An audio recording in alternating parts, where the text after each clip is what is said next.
hundsgemeine Schnecken habe ich von meinem Gemüse abgelesen.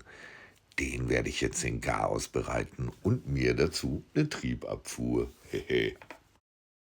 Und weil die sich so schön gruppiert haben, teilweise in Zweiergrüppchen, werde ich ein paar schöne Double Hits setzen. Yeah.